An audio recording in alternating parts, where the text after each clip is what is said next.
On July 8, 2014, a 28-year-old German man named Lars Mittank walked out of Bulgaria's Varna airport, barefoot, panicked, and running for his life. Minutes later, he sprinted across the parking lot, climbed a fence, disappeared into a field, and was never seen again. His final moments were captured on security cameras, preserved in a grainy, silent loop watched millions of times. But before that sprint into darkness, before the panic, before the vanishing, Lars had been a normal young man on a simple summer vacation with friends. He had no history of mental illness, no record of violence, no enemies. He was fun, sociable, athletic. Then, in less than 48 hours, something fractured inside his world, something so terrifying that he ran from a secure airport full of people as if someone were right behind him. The trip began like any other.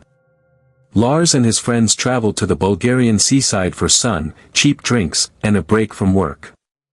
They stayed near Golden Sands, a loud, neon-painted tourist resort where bars pump music until morning. The group spent their days swimming, their nights hopping between clubs.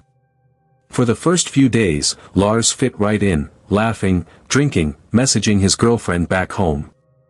Nothing seemed off. But on July 6, a small argument in a fast food restaurant changed everything. Lars and a group of local men exchanged words, no one knows exactly why. Some say it was football rivalry. Lars supported Werder Bremen, the locals favored Bayern. Others say the men had harassed his friends. Whatever the reason, the confrontation escalated outside. Lars was punched in the head, a blow strong enough to rupture his eardrum. At the hospital the next morning, a doctor confirmed the injury and warned him not to fly. He was prescribed antibiotics, told to rest, and advised to avoid loud environments. His friends tried to stay with him, but Lars insisted they return home as planned. "I'm fine," he told them. "I'll catch a flight tomorrow." They left reluctantly, and that decision, the choice to let him stay alone, would haunt them for years. Once alone in Bulgaria, something changed. That evening, he called his mother, Sandra. His voice trembled. "Mom. I don't feel safe here," he whispered. He said he felt like someone was following him, watching him. He mentioned fighting for his life. He begged her to cancel his credit cards.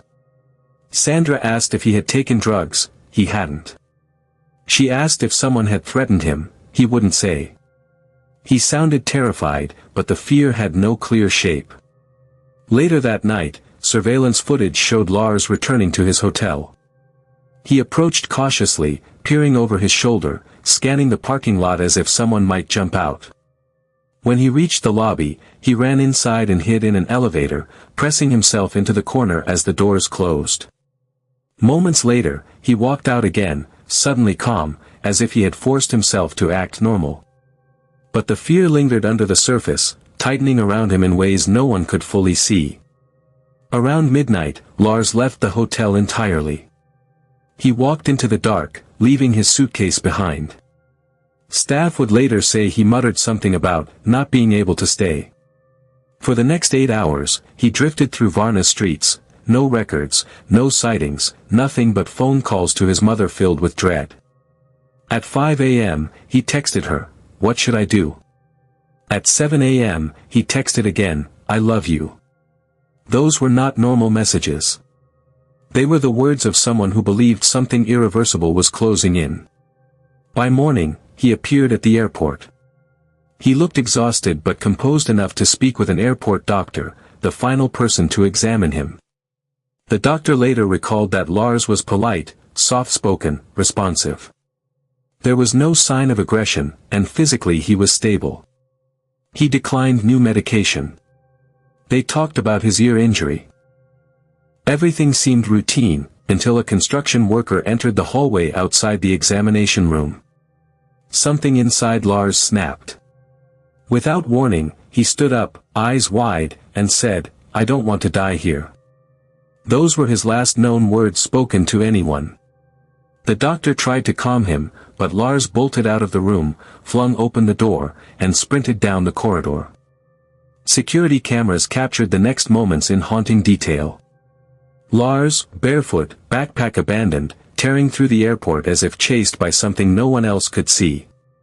He burst out the sliding doors, ran across the drop-off zone, and disappeared behind the camera's frame. Outside, witnesses recalled seeing him run full speed toward a construction site.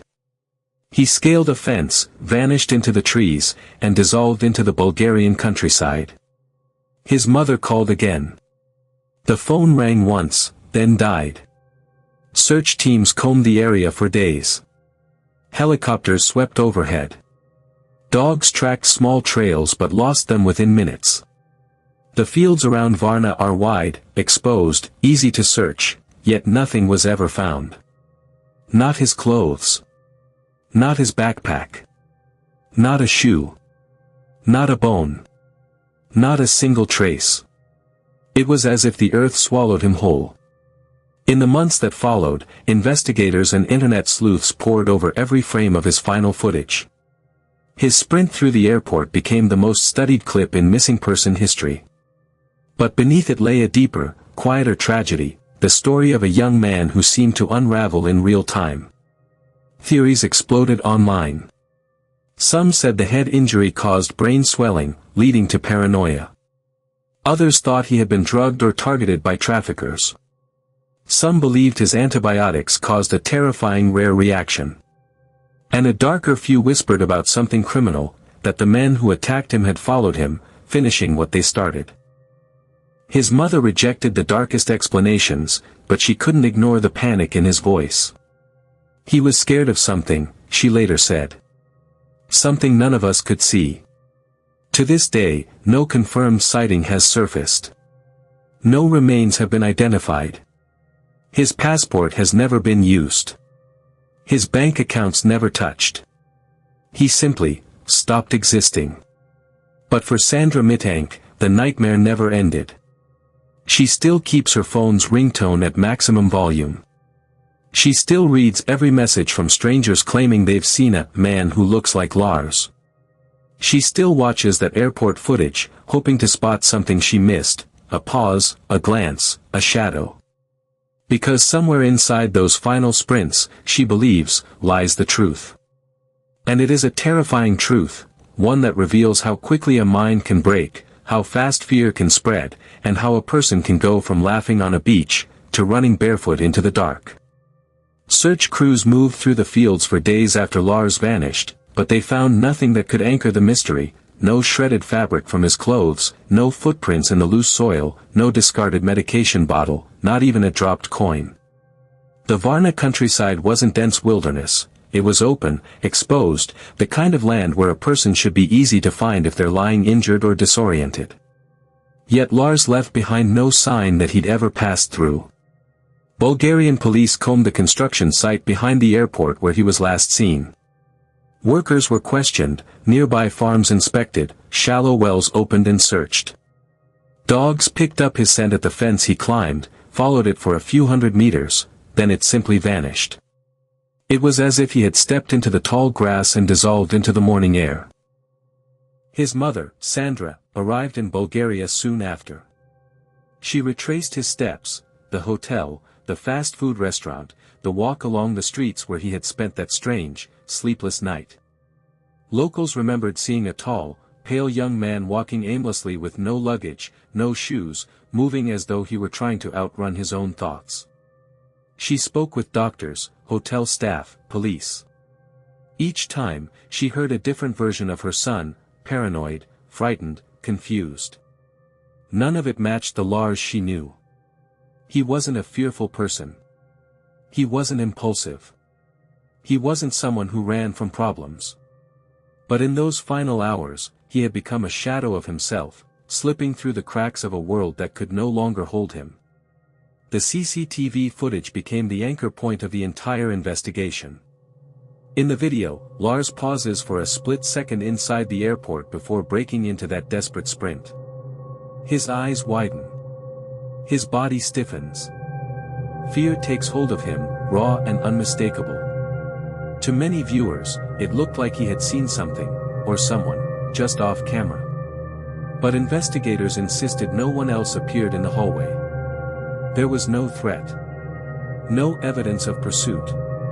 That emptiness, that absence of anything visible chasing him, made the footage more disturbing than if an attacker had been present.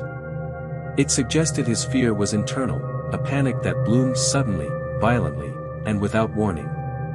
Something within him snapped, sent him running barefoot into the world as though the walls were closing in. Doctors weighed in. Some pointed to his ruptured eardrum, an injury that can cause vertigo, auditory distortions, and disorientation. Others looked at the antibiotic he was prescribed, ceftriaxone, which in rare cases can trigger severe neuropsychiatric reactions including paranoia and hallucinations. Internet sleuths speculated about head trauma causing temporary psychosis. But nothing fit perfectly. If he were hallucinating, why did his paranoia seem targeted? Why did he tell his mother people were following him? Why did he whisper to the hotel staff that he needed to leave immediately? Why did his behavior escalate so suddenly, from normal, to uneasy, to terrified? His friends offered their own insight. In the days before the incident, Lars had been drinking heavily, sometimes mixing alcohol with energy drinks. He hadn't slept much. He'd gotten into a fight. And yet none of them believed those factors alone could have triggered such extreme behavior. They had known Lars for years. This wasn't him, one friend said in an interview. Something happened to him. Something scared him. But the nature of that fear, whether caused by injury, chemicals, or an external threat, remained impossible to define. Over time, darker theories emerged. Some believed Lars had been targeted by the same men who assaulted him days earlier. Others suspected human traffickers, a theory common among online communities due to the region's reputation for organized crime. Still others proposed that Lars had unwittingly witnessed something, overheard something, or been mistaken for someone else, and fled to save his own life. But investigators found no evidence of criminal involvement, no reports of suspicious activity near the airport, no reason anyone would want him harmed. The simplest explanation, a sudden psychological break, remained the one officials clung to. Yet even that left an ache inside the people who knew him. They didn't see instability in the footage. They saw terror. They saw a man who believed deeply, viscerally, that his life was in danger. Months turned into years. Every so often, rumors surfaced, sightings of a barefoot German man wandering through Eastern Europe, a stranger living in a homeless encampment in Canada, a quiet worker on a farm in Poland. Each lead gave the Mittank family a pulse of hope, only for it to fade when authorities confirmed the man wasn't Lars. The more time passed, the more surreal the case became. How could someone vanish so completely in a modern world full of cameras, phones, passports, and digital footprints? If he were alive somewhere, how could he survive without accessing his bank account, using his identification, or reappearing in an age where every stranger with a phone can upload your face to the internet? The only possible answer was the darkest one, that Lars didn't live long after that sprint from the airport. That his fear drove him into an accident, a fall, a hidden ditch, a body of water, or a place searchers never thought to look. But Sandra refused to accept that. She kept her phone on at night. She read every email, every message from strangers across the world.